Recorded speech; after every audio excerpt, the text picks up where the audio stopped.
Hello and welcome to Kautilyashala. और हमारे संभव बैच की ये पहली क्लास है।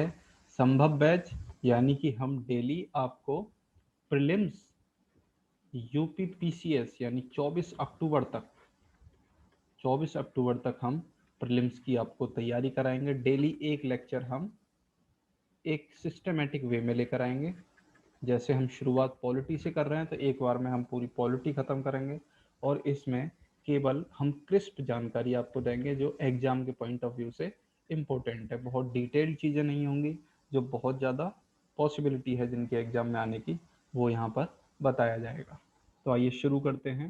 पहला लेक्चर हिस्टोरिकल बैकग्राउंड, लक्ष्मीकांत का पहला चैप्टर है ये और उसकी ये समरी है। इससे बाहर आपको कुछ भी पढ़ने की ज़रूरत नहीं है। पॉलिटी के लिए प्रीलिम्स का कोई भी क्वेश्चन इससे बाहर जाने की कोई पॉसिबिलिटी नहीं है। आप लास्ट ईयर के क्वेश्चन देख सकते हैं। तो कहानी कहाँ से शुरू होती है? ईस्ट इंडिया कंपनी 1600 में भारत आई। क्या करने के लिए आई? ट्रेड करने के लिए आई थी केवल, कि सामान को इधर से खरीदेंगे उधर बेचेंगे, उधर से खरीदेंगे इधर बेचना, ट्रेड करना, बस इतना ही काम था। और इसके लिए क्वीन एलिजाबेथ वन उस समय पर ब्रिटेन की शासिका थी। तो सन 1600 में इनको परमिशन मिली कि आप जो है इंडिया के साथ ट्रेड कीजिए। उसके लिए अलग से कंपनी बनी, ईस्ट इंडिया कंपनी। लेकिन धीरे धीरे, हिस्ट्री में आपने पूरा पढ़ा होगा, मॉडर्न हिस्ट्री की आपने एनसीईआरटी पढ़ी होगी, वहाँ सब कुछ दिया हुआ है कि कैसे 1765 में बैटल ऑफ बक्सर को जीतने के बाद कंपनी को दीवानी के भी राइट्स मिल गए। आई थी ट्रेड करने, अब वो दीवानी के भी राइट्स उन्हें मिल गए। दीवानी का मतलब क्या होता है कि आपको एक क्षेत्र दे दिया जाएगा, आपने जिस क्षेत्र को जीता है, क्योंकि बंगाल, बिहार और उड़ीसा का क्षेत्र कंपनी ने जीता था, तो वहाँ के रेवेन्यू राइट्स मिल गए और सिविल जस्टिस के राइट्स मिल गए, यानी कोर्ट के भी अधिकार मिल गए। और जो रेवेन्यू राइट, जो भी रेवेन्यू मिलेगा, जैसे आप एसटीएम बनेंगे तो एसटीएम का काम क्या है? बेसिकली रेवेन्यू इकट्ठा करना सरकार के लिए। तो वही काम अब कंपनी करने लगी थी। ट्रेड चल रहा था, ट्रेड तो कर रही थी, सामान को यहाँ से खरीदना और यूरोप में ले जाके बेचना, वो तो था ही। उसके अलावा इंडिया से ही बंगाल, बिहार, उड़ीसा के क्षेत्र से जो भी रेवेन्यू कलेक्शन का काम था वो भी ये करने लगी थी। इसके अलावा सिविल जस्टिस का काम, कोई केस हो गया तो उसकी भी सुनवाई कंपनी के ही अधिकारी करते थे। फिर चीज़ें चलती रहीं। फिर आता है सन 1858, बहुत बहुत ही क्रूशियल ईयर, क्योंकि 1857 में क्रांति हुई थी, आपको पता है। उसके बाद कंपनी से सारे दायित्व ब्रिटेन की सरकार ने, या क्राउन ने हम कहें, क्राउन जो था वहाँ का, उसने छीन लिए। तो अब कंपनी का अस्तित्व नाम मात्र का रह गया, सब कुछ ब्रिटेन के हाथ में, क्राउन के हाथ में आ चुका था। तो इसलिए हम दो चीज़ों में, दो फेजेस में बांटते हैं पूरे इन एक्ट्स को, जो अब हम पढ़ने वाले हैं। क्योंकि पॉलिटी में हम एक्ट्स के बारे में पढ़ेंगे कि किस तरीके से अंग्रेजों ने एक्ट्स के थ्रू, लॉ के थ्रू हमारे यहाँ पर राज किया, और फिर फाइनली जब हम आज़ाद हुए तब तक का जितना भी एक्ट्स हैं अब महत्वपूर्ण, उन सब के बारे में पढ़ेंगे। लेकिन उनको हमने दो अलग अलग फेजेस में बांटा है। पहला कंपनी रूल, यानी जब कंपनी ने शासन किया, 1773 से वो शुरू होता है और 1858 तक। और फिर क्राउन रूल आता है 1858 से लेके 1947 तक। तो इन दो फेजेस में मोटा मोटा हम बांटते हैं। हालांकि कंपनी का रूल 1765 में शुरू हो गया एक तरीके से, लेकिन 1773 में कानूनी तरीके से शुरू हुआ है। कैसे? देखते हैं। सबसे पहले ब्रिटेन की गवर्नमेंट ने 1773 में एक एक्ट लाई, रेगुलेटिंग एक्ट 1773। क्यों लेके आई थी? वो इसलिए लेके आई थी क्योंकि जो कंपनी थी उसको बहुत ज़्यादा रुपया सरकार की ओर से मिलता था। ब्रिटेन गवर्नमेंट उसको बहुत रुपया देती थी, लेकिन उसका मुनाफा कुछ नहीं दिखाई दे रहा था, क्योंकि वो करप्शन के चार्जेस थे। कंपनी के जो अधिकारी थे, सारा रुपया करप्शन में वो ले जाते थे, और फाइनली ब्रिटेन की गवर्नमेंट तक वो पैसा पहुंच ही नहीं पाता था। तो ब्रिटेन की गवर्नमेंट को लगा कि हमें एक कानून लाना चाहिए, रेगुलेशन इनके ऊपर करना चाहिए। तो ये पहला स्टेप था कंपनी को कंट्रोल और रेगुलेट करने के लिए। और यहीं से सेंट्रल एडमिनिस्ट्रेशन की नींव पड़ी। अभी पूरा नहीं हुआ है सेंट्रल एडमिनिस्ट्रेशन, यानी धीरे धीरे अब ब्रिटेन ने चीज़ों को अपने शिकंजे में लेना शुरू कर दिया, सेंट्रलाइज करना शुरू कर दिया। तो इस एक्ट में क्या महत्वपूर्ण थी, तो 5 महत्वपूर्ण चीज़ें जो हैं। पहले बंगाल का जो गवर्नर था उसको गवर्नर ऑफ बंगाल कहा जाता था, लेकिन अब उसको कहा जाने लगा गवर्नर जनरल ऑफ बंगाल, नाम बदल दिया उसका। उसके साथ साथ केवल नाम नहीं बदला, नाम बदलने से कुछ नहीं होता, लेकिन नाम के अलावा उसे एक एग्जीक्यूटिव काउंसिल दी गई, यानी जो गवर्नर जनरल ऑफ बंगाल है उसके सहयोग के लिए 4 लोग और दिए गए। अब वो अकेला नहीं है, और ये 4 लोग उसके एग्जीक्यूटिव काउंसिल के मेंबर थे, एग्जीक्यूशन में उसकी मदद करेंगे। जब भी कोई काम करना होगा तो उनसे सहायता लेकर ही वो करेगा, हालांकि अल्टीमेटली चलेगी गवर्नर जनरल की ही। तो ऐसे पहले गवर्नर जनरल ऑफ बंगाल कौन हुए, लॉर्ड वॉरेन हेस्टिंग्स। दूसरा, बम्बई और मद्रास, ये ऑलरेडी प्रेसिडेंसी बनी हुई थी। बम्बई और मद्रास के जो गवर्नर थे उनको बंगाल के गवर्नर जनरल के अधीन ला दिया गया। पहले ये इंडिपेंडेंट थे, पहले बंगाल का गवर्नर अलग था, मद्रास का अलग था, और बॉम्बे का अलग था, एक दूसरे को किसी से कोई मतलब नहीं था। लेकिन अब 1773 के बाद जो ये है बंगाल में जो बैठा हुआ है, ये इनका राजा हो गया। क्यों हो गया आपको पता है कि सारी कमाई तो यहीं से हो रही है, बंगाल ही तो सबसे प्रॉस्परस जगह थी, और इसको कब्जा करने का मतलब था कि अब इसी को केंद्र बनाया जाएगा। न मद्रास से कोई इनकम थी, न बॉम्बे से कोई इतनी खास इनकम थी, सारा केंद्र यहाँ था, क्षेत्र भी बड़ा था, पैसा भी बहुत था। तो इसके अंडर में ये दोनों ला दिए गए, और कलकत्ता में 1774 में एक सुप्रीम कोर्ट बनाया गया। तो इस सुप्रीम कोर्ट में कितने जज थे, एक चीफ जस्टिस और 3 जजेस। तो आगे इसमें एक और प्रोविजन था कि अब कोई भी कंपनी का जो अधिकारी है, कोई भी कर्मचारी है, वो प्राइवेट ट्रेड नहीं करेगा, अपने नाम पे कोई ट्रेड नहीं करेगा, कंपनी के नाम पे होगा सारा ट्रेड। इस प्राइवेट ट्रेड के चक्कर में ही करप्शन होता था, क्योंकि पहले कंपनी के अधिकारियों को कुछ छूट दी हुई थी कि आप इतने रुपए तक का ट्रेड कर सकते हैं, तो उसका वो फायदा उठा के बहुत करप्शन करते थे, तो वो अब बंद कर दिया गया। दूसरा, आप किसी भी इंडियन से, यानी यहाँ के नेटिव से कोई भी आप घूस नहीं लेंगे, कोई भी आप प्रेजेंट नहीं लेंगे, यानी कि कोई उपहार नहीं लेंगे। तो करप्शन को रोकने का कोशिश की गई।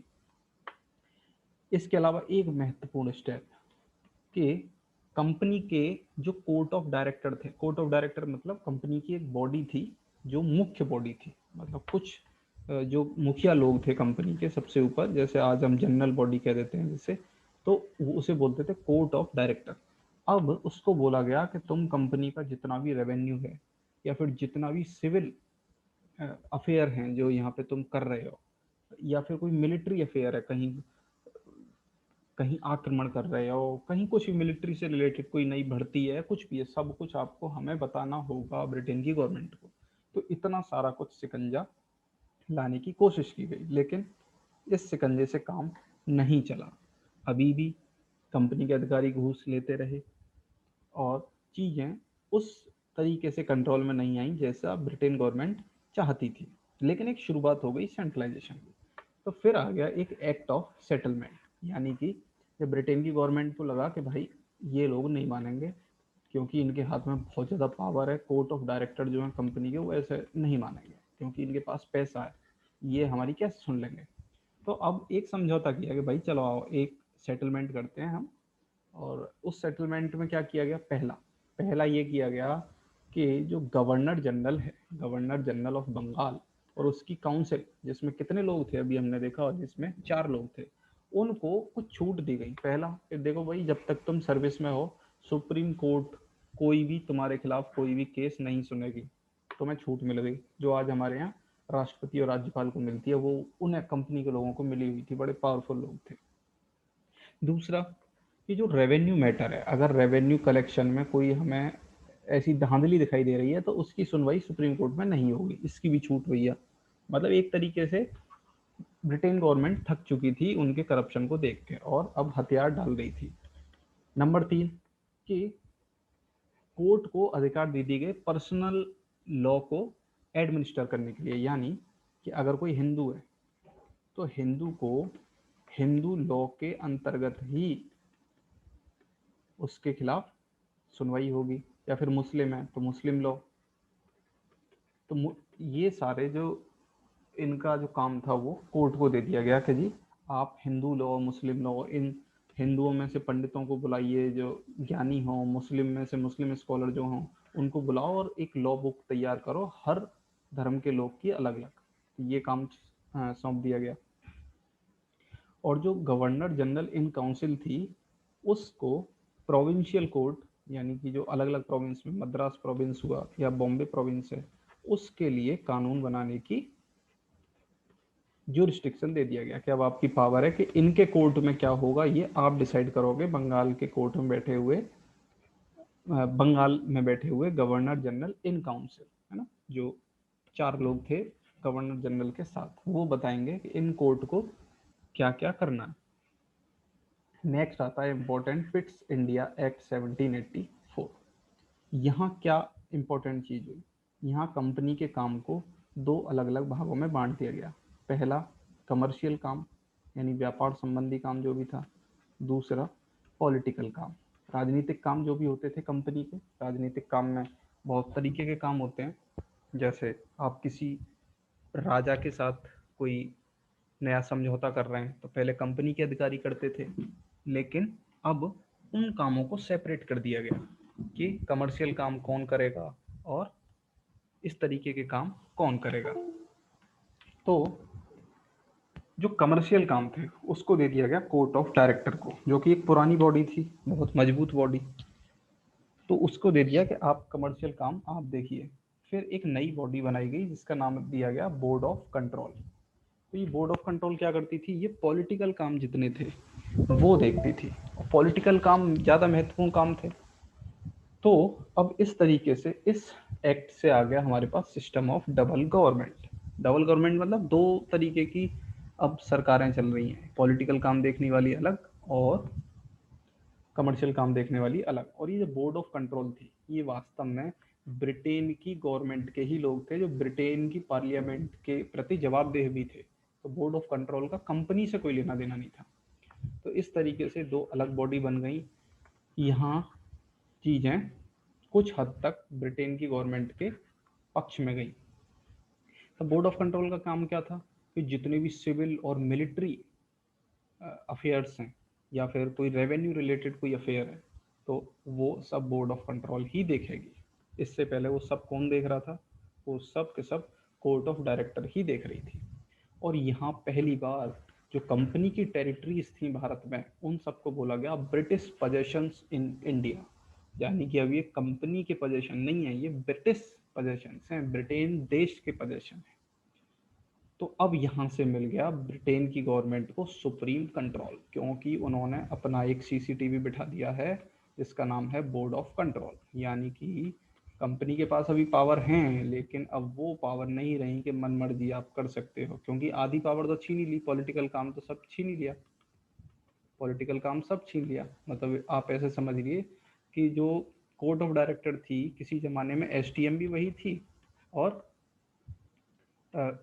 मेयर भी वही थी, यानी कि दोनों तरीके की बॉडी वही संभाल रही है क्षेत्र में। या हम ये कहें कि सीएम भी वही, गवर्नर भी वही, या चीफ से, चीफ सेक्रेटरी भी वही, है ना। लेकिन अब क्या हो गया, अब हो गया कि सीएम अलग, चीफ सेक्रेटरी अलग। तो आप समझ सकते हो पावर हो गई आधी।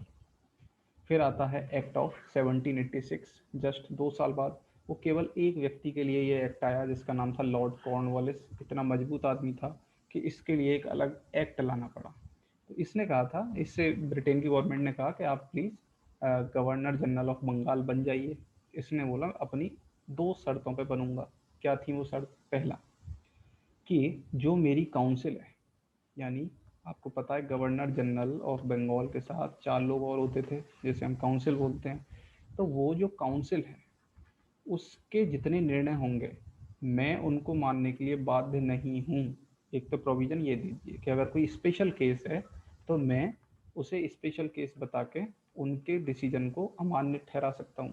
दूसरा कि मैं ही कमांडर इन चीफ भी होऊंगा, यानी कि मैं मिलिट्री का भी चीफ बनूंगा और जो एग्जीक्यूटिव काउंसिल थी मेरी, या गवर्नर जनरल इन काउंसिल थी, मैं उसकी बात को अनसुना भी कर सकता हूँ। और फिर उसके बाद से चलन चल गया कि मिलिट्री चीफ आगे जितने भी गवर्नर जनरल थे वो फिर कमांडर इन चीफ भी बनते थे बहुत समय तक। फिर आता है चार्टर एक्ट ऑफ 1793। यहाँ क्या हुआ कि जितने भी गवर्नर जनरल या फिर प्रेसिडेंसी के गवर्नर्स थे, क्योंकि मद्रास और बॉम्बे इनको तो अभी गवर्नर्स ही बोलते हैं ना, बंगाल वाले को बोलते हैं हम गवर्नर जनरल, तो इनको ओवरराइडिंग पावर दे दी गई जो कि लॉर्ड कॉर्नवालिस को मिली थी।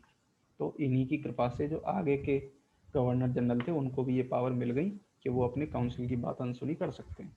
दूसरा, ये कंपनी को कह दिया गया कि भाई साहब तुम्हारे पास 20 साल हैं, आप 20 साल ट्रेड कर सकते हो।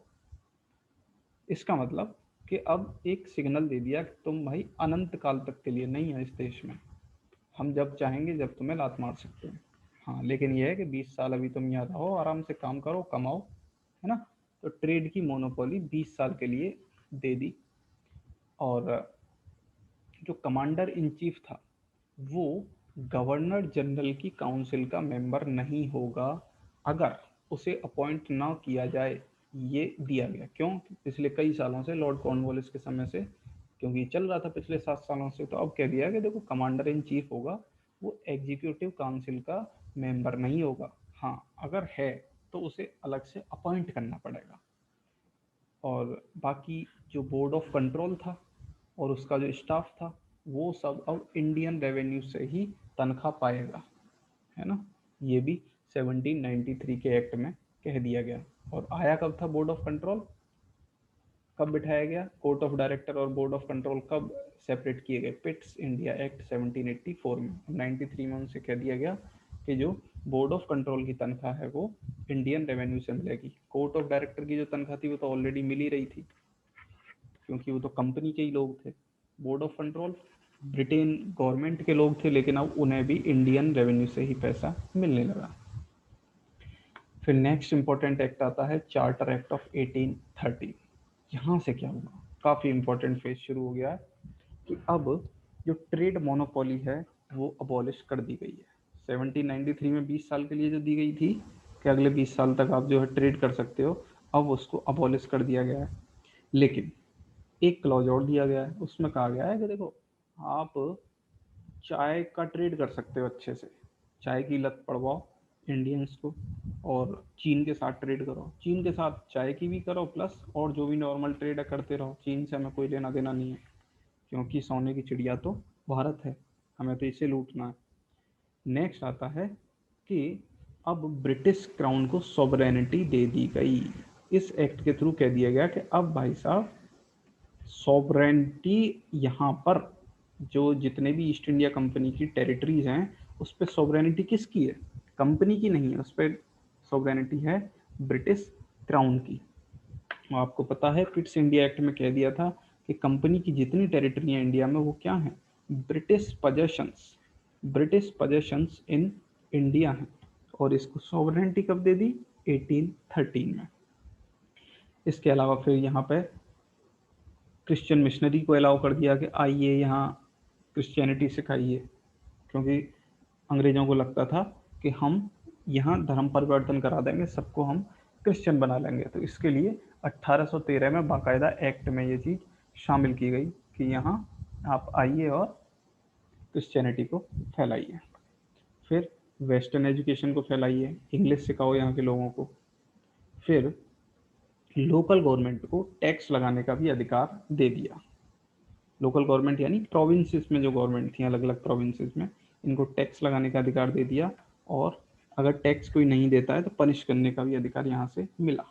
नेक्स्ट इज 1833 का एक्ट। यहाँ पर फाइनल सेंट्रलाइजेशन हो गया, यानी कि ब्रिटेन गवर्नमेंट जो चाहती थी फाइनली सब कुछ उसी के हाथ में आ गया। अब कंपनी बस नाम मात्र की रह गई है। यहाँ सबसे पहला काम क्या हुआ कि जो गवर्नर जनरल ऑफ बंगाल है उसको कहा जाने लगा गवर्नर जनरल ऑफ इंडिया।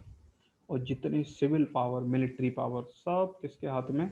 इसी गवर्नर जनरल ऑफ इंडिया के हाथ में। और पहली बार गवर्नमेंट ऑफ इंडिया ने जितनी भी कंपनी के टेरिटोरियल एरिया था सारा कुछ अपने हाथ में ले लिया, सब कुछ कंप्लीट। और जो गवर्नर ऑफ बॉम्बे और गवर्नर ऑफ मद्रास थे उनकी लेजिस्लेटिव पावर छीन ली, इसीलिए कहा जाता है सेंट्रलाइजेशन, है ना, कि अब सब कुछ आ गया गवर्नर जनरल ऑफ इंडिया के हाथ में। हालांकि गवर्नर जनरल ऑफ बंगाल के हाथ में भी बहुत कुछ था, लेकिन लेजिस्लेटिव पावर अभी भी बॉम्बे और मद्रास की वो गवर्नर के पास ही थी, तो वो भी यहाँ से छीन ली गई। अब सब कुछ गवर्नर जनरल ऑफ इंडिया देखेंगे। और कंपनी को मात्र क्या बना दिया, एक कमर्शियल बॉडी बना दिया। मतलब ऐसे समझिए जैसे कि आप सिर्फ व्यापार कर सकते हैं, मतलब रिलायंस बना दिया। अब आपका कोई दखल नहीं होगा किसी तरह की राजनीति में, सिर्फ आप यहाँ जिस रूप में आए थे सन 1600 में वैसा ही बना दिया, एक कमर्शियल बॉडी, है ना। और और कंपनी की टेरिटरी अब किस नाम से होंगी यहाँ, in trust for his majesty his heirs and successors, यानी अब हिज मैजेस्टी यानी वहाँ का जो ब्रिटेन का जो क्राउन था उसके लिए यहाँ की टेरिटरी अब काम करेंगी। और यहाँ एक कोशिश और की गई कि जो अधिकारी हैं उनके लिए ओपन कंपटीशन शुरू किया जाए, क्योंकि पहले क्या होता था, ब्रिटेन का एक कॉलेज था, वहाँ एडमिशन लो, वहाँ परीक्षाएं पास करके आओ, यहाँ कंपनी के अधिकारी बन जाओ कोर्ट ऑफ डायरेक्टर में, और फिर आप कंपनी के ही तो फेवर में काम करोगे अगर आप कोर्ट ऑफ डायरेक्टर के अधिकारी हो, सैलरी आपकी वहाँ से आ रही है। तो इसीलिए कंपनी इतनी मजबूत थी। लेकिन यहाँ पे कोशिश की गई कि अब हम अपने अधिकारी लेके आए, तो ओपन कंपटीशन की कोशिश की गई, हालांकि वो सफल नहीं हुई, वो 20 साल बाद जाके सफल हुई 1853 में। तो अब अगला चार्टर एक्ट 1853 आता है। अब देखिए यहाँ क्या हुआ कि जो गवर्नर जनरल की काउंसिल है उसके दो काम अलग अलग कर दिए गए, लेजिस्लेटिव काम अलग, एग्जीक्यूटिव काम अलग, है ना। और जो लेजिस्लेटिव काउंसिल थी उसको क्या बोला जाने लगा, सेंट्रल लेजिस्लेटिव काउंसिल। और पहली बार लेजिस्लेशन को लेकर सरकार सीरियस हुई कि लेजिस्लेशन का काम बहुत ज़रूरी है, कानून बनाने का काम ये अलग से होना चाहिए। तो ये पहली बार 1853 में देखा गया। और ओपन कंपटीशन इस साल शुरू हो गया, 1854 में शुरू हुआ। और अब सिविल सर्वेंट्स एक एग्ज़ाम के थ्रू आएंगे, इंडियन लोग भी वहाँ आ सकते हैं। और पहली बार इंडियंस को सेंट्रल लेजिस्लेटिव काउंसिल में प्रतिनिधित्व मिला। जो 6 लोग थे लेजिस्लेटिव काउंसिल के, जो मेंबर थे वो 6 लोग थे, उनमें से 4 कहाँ से चुन के आने थे, प्रोविंशियल गवर्नमेंट्स थे। प्रोविंशियल गवर्नमेंट कौन सी, Madras province, Bombay province, Bengal province और आगरा प्रोविंस। इन 4 जगहों से एक एक मेंबर उठा के भेजना था जो कि गवर्नर जनरल की काउंसिल में काम करेगा, गवर्नर जनरल की लेजिस्लेटिव काउंसिल में, है ना। नेक्स्ट आ जाता है क्राउन रूल। अब यहाँ से क्राउन सीधे तौर पे काम करेगा, कंपनी को लात मार के भगा दिया गया। अब हर मैजेस्टी के नाम से शासन चलेगा। और जो गवर्नर जनरल ऑफ इंडिया है उसका नाम बदल के क्या कर दिया गया, वॉइस रॉय। कौन थे पहले वॉइस रॉय, पहले वॉइस रॉय थे लॉर्ड कैनिंग। अब जो डबल गवर्नमेंट का सिस्टम था वो खत्म हो गया। क्या है डबल गवर्नमेंट, बताया था, court of director plus board of control, जो कि पिट्स इंडिया एक्ट 1784 में लाया गया था, इसको कर दिया गया खत्म ना। और अब इनकी जगह एक नया ऑफिस लाया गया, सेक्रेटरी ऑफ स्टेट। ये सेक्रेटरी ऑफ स्टेट जो था पूरा सब कुछ दारोमदार इसी के हाथ में था, इंडियन एडमिनिस्ट्रेशन का। और ये ब्रिटिश जो कैबिनेट थी उसका एक मेंबर होता था, ब्रिटेन की कैबिनेट का कोई एक मंत्री, और फाइनली जाके किसको रिपोर्ट करता था, पार्लियामेंट ऑफ ब्रिटेन को। जो सेक्रेटरी ऑफ स्टेट था वो बहुत पावरफुल पोस्ट थी। और सेक्रेटरी ऑफ स्टेट के साथ 15 मेंबर उसको दिए हुए थे उसको मदद करने के लिए, क्योंकि सेक्रेटरी ऑफ स्टेट तो ब्रिटेन में ही बैठता था। ये 15 लोग सारा काम देखते थे यहाँ पे। और ये काउंसिल केवल एडवाइजरी बॉडी थी, और जो फाइनली चाहता था वो कौन करता था, वो सेक्रेटरी ऑफ स्टेट। नेक्स्ट आता है 1861 का इंडियन काउंसिल एक्ट। क्या है ये इंडियन काउंसिल एक्ट, यहाँ से पहली बार इंडियंस को कानून बनाने की प्रक्रिया में शामिल किया गया। 1862 में क्या हुआ कि वायसरॉय ने 3 भारतीयों को शामिल किया। कौन? राजा ऑफ बनारस, महाराजा ऑफ पटियाला और सर दिनकर राव। तो यहाँ से डिसेंट्रलाइजेशन शुरू हो गया ना। और जो 1833 में सेंट्रलाइजेशन हुआ था, आपने लेजिस्लेटिव पावर छीन ली थी बॉम्बे और मद्रास की, वो वापस लौटानी शुरू कर दी। तो इसीलिए कहा जाता है कि इसने रिवर्स किया centralising tendency that started from regulating act of 1773 and reached it's climax in what 1833। 1833 में जो सेंट्रलाइजेशन खत्म हो गया था, अब उसको फिर से उल्टा करना शुरू किया गया, यानी डिसेंट्रलाइजेशन शुरू किया गया। और कुछ नई लेजिस्लेटिव काउंसिल भी बनाई गई, जैसे बंगाल की, नॉर्थ वेस्ट प्रोविंस की, पंजाब की। और पोर्टफोलियो सिस्टम यहाँ शुरू हुआ, यानी अलग अलग मंत्री डेजिग्नेट किए गए कि आप एग्रीकल्चर के मिनिस्टर होंगे, या जिस तरीके से आज पोर्टफोलियो होते हैं ऐसे दे दिए गए। और इसको शुरू किसने किया था पोर्टफोलियो सिस्टम को? वैसे कायदे में लॉर्ड कैनिंग ने शुरू किया था 1859 में, लेकिन कानूनी मान्यता इस एक्ट ने दी। ऑर्डिनेंस भी इसी में शुरू हुए। ऑर्डिनेंस की पावर किसके हाथ में थी? वॉइसरॉय के हाथ में। और वो इमरजेंसी के समय पे 6 महीने तक लगा सकता था, है ना।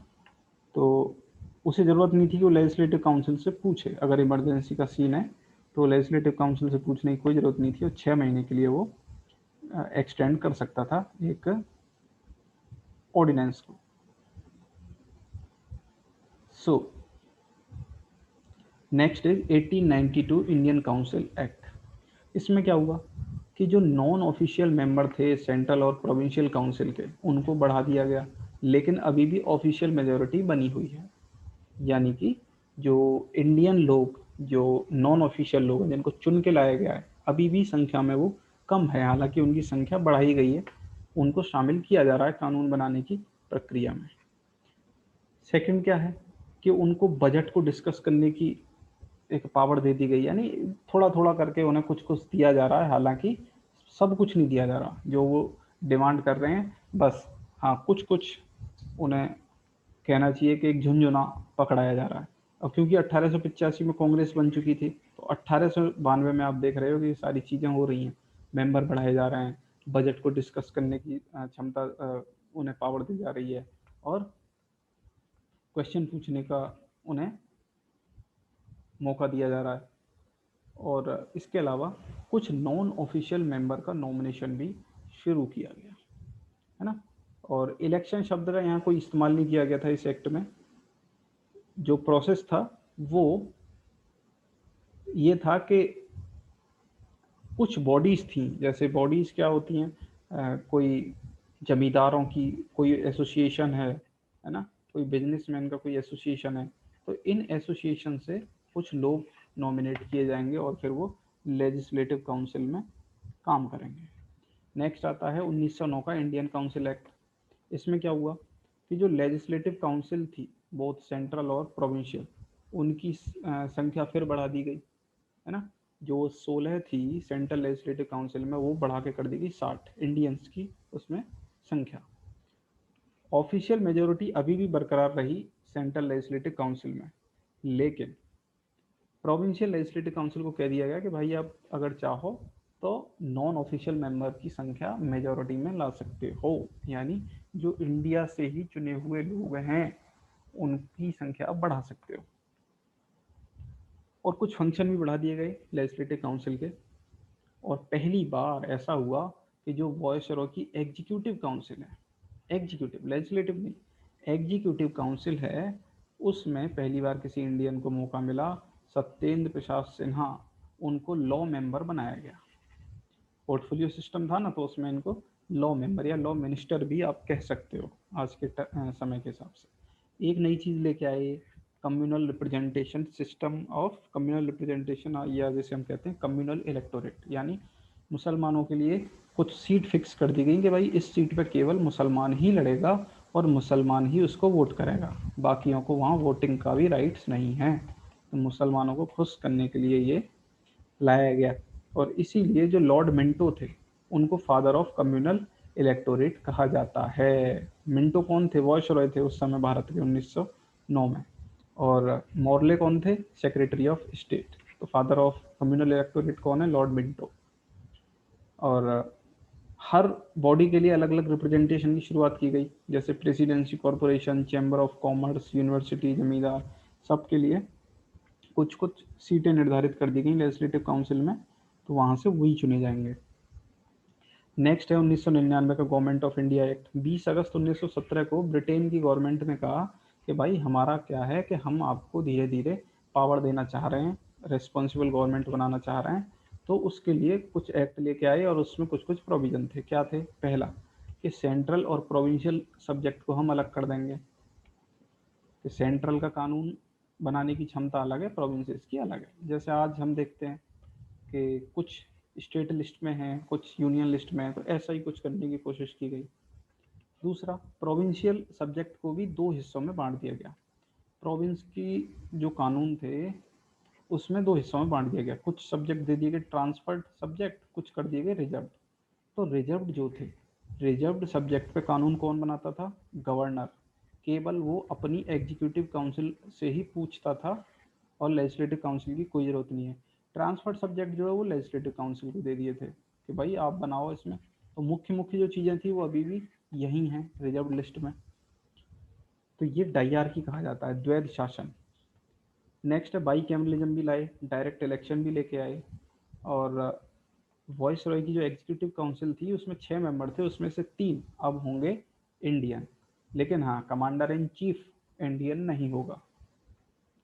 कम्युनल रिप्रेजेंटेशन जो 1909 में आया था उसको मुसलमानों को तो मिल ही चुका था, उस सिखों को दे दिया गया, क्रिश्चियंस को दे दिया गया, इंडियन क्रिश्चियंस को, एंग्लो इंडियन को दे दिया गया, यूरोपियन को दे दिया गया। और जो वोट डालने का अधिकार था वो थोड़ा बढ़ा दिया गया और कुछ लोगों को दिया गया, मतलब पहली बार दिया गया लोगों को तो वोट करने का अधिकार। और वो किस आधार पर दिया गया? तो अगर प्रॉपर्टी है, आप पे टैक्स देते हो, एजुकेशन है कुछ, तब। और जो हाई कमिश्नर थे इंडिया में उनको ऑफिस मिल गया लंदन में, तो इनको ये एक्ट के थ्रू ही मिला 1919। 1926 में सेंट्रल पब्लिक सर्विस कमीशन दे दिया गया, जिसे आज यूपीएससी कह देते हैं हम। और सेंट्रल बजट के अलावा हर प्रोविंस को अधिकार दे दिया गया अपना अलग से बजट लाने का। जैसे हम स्टेट बजट भी अब देते हैं, यूनियन बजट तो होता ही है, तो ऐसे ही प्रोविंशियल बजट भी शुरू हो गया 1919 में। और एक कमीशन और बनाया गया कि हम हर 10 साल में इस कानून का ग्रोथ देखा करेंगे, काम कैसा चल रहा है। लेकिन ये कानून 10 साल की छोड़िए, आप 1927 में ही आ गया। 1919 का एक्ट वैसे 1921 में लागू हुआ था, ये ध्यान रखना, और 1921 में लागू हुआ, 1927 में ही साइमन कमीशन आ गया कि हम देखें तो सही कि कानून काम कैसे कर रहा है। तो इसमें 7 मेंबर थे, सातों के सातों यूरोपियन थे, आपको पता है। इंडियन एक बीच में था नहीं, तो नाराजगी हो गई इंडियंस को। इसके अध्यक्ष थे कौन? Sir John Simon. इन्होंने क्या क्या रिकमेंडेशन दी कि भैया डायरकी ख़त्म करो, ये डायरकी जो तुमने शुरू कर रखी है जिसमें कि ट्रांसफर्ड सब्जेक्ट और ये रिजर्व सब्जेक्ट, इसको ख़त्म करो पहले, तो इससे कुछ नहीं होगा। दूसरा कि जो रिस्पॉन्सिबल गवर्नमेंट है प्रोविंसेस में उसको और बढ़ाओ। तीसरा फेडरेशन लेके आओ, है ना। और चौथा कि कम्युनल इलेक्टोरेट को आप अभी जारी रखो। इसके बाद फिर 3 राउंड टेबल कॉन्फ्रेंस हुए, आपको पता है। और फिर इन्हीं की रिकमेंडेशन के आधार पर नया एक्ट आया, गवर्नमेंट ऑफ इंडिया एक्ट 1935। उससे पहले 1932 में कम्युनल अवार्ड भी आया। क्या था? एक प्रधानमंत्री थे ब्रिटेन के, रैमसे मैकडोनाल्ड। उन्होंने क्या कहा था कि हम सेपरेट इलेक्टोरेट जारी रखेंगे मुसलमानों का, सिखों का, इंडियन क्रिश्चियंस का, एंग्लो इंडियंस का, यूरोपियंस का। इसके अलावा डिप्रेस्ड क्लास को भी हम देंगे, यानी कि जिस तरीके से मुसलमानों को सेपरेट इलेक्टोरेट मिला है, एससी कम्युनिटी को भी मिलेगा।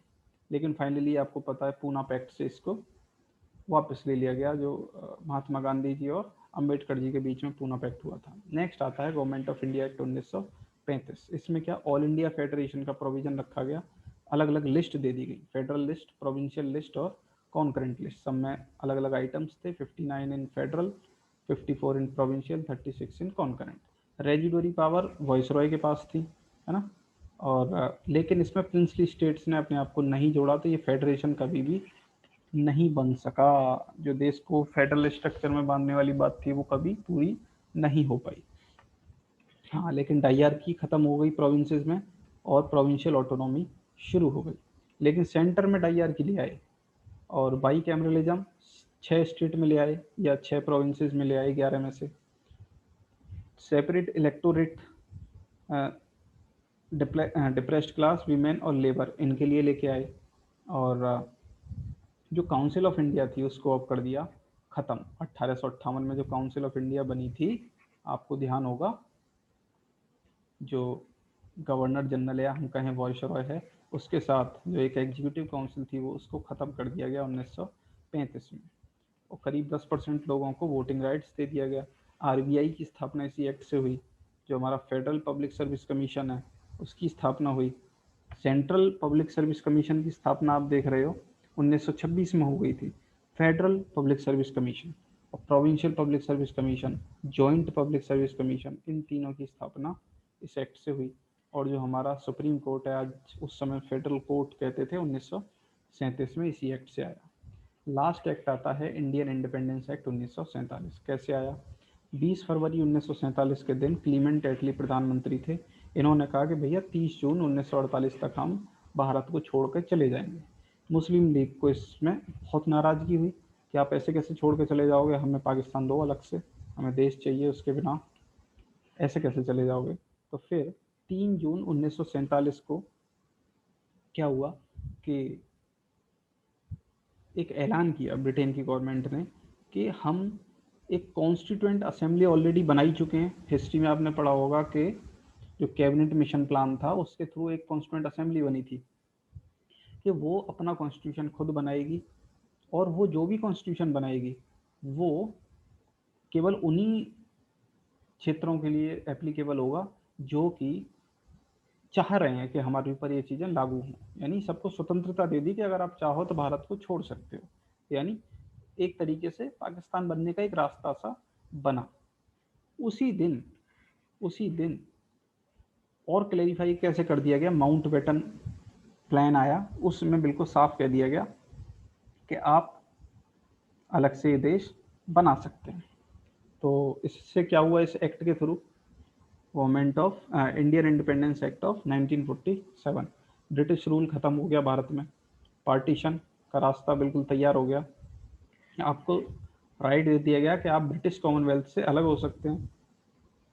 वॉइसरॉय का ऑफिस खत्म हो गया और जो कॉन्स्टिट्यूएंट असेंबली थी उनको अधिकार दे दिया गया कि आप कोई भी संविधान बनाइए, कोई भी एक्ट पुराना ब्रिटेन का जो भी है उसको आप हटाइए, अपना कुछ नया लाइए, कोई दिक्कत नहीं है।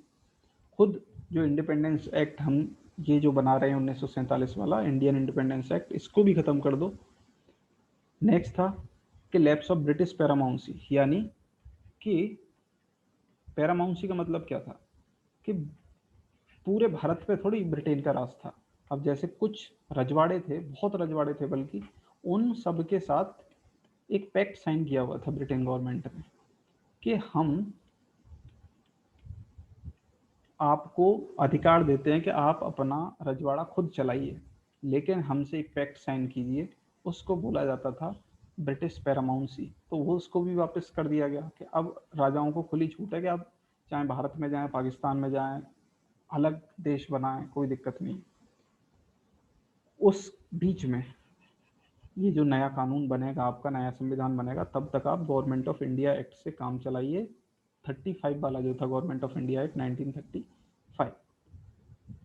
और जो 1946 में कॉन्स्टिट्यूंट असेंबली ऑफ इंडिया बनी थी, वही आगे चल के भारत की पार्लियामेंट बन गई। पहली जो पार्लियामेंट थी वो थी। तो आप देख सकते हैं इधर आपको लेफ्ट हैंड साइड पे क्या दिखाई देगा, जो आपकी कॉन्स्टिट्यूएंट असेंबली थी और उन्होंने क्या क्या पोर्टफोलियो हेल्ड करे।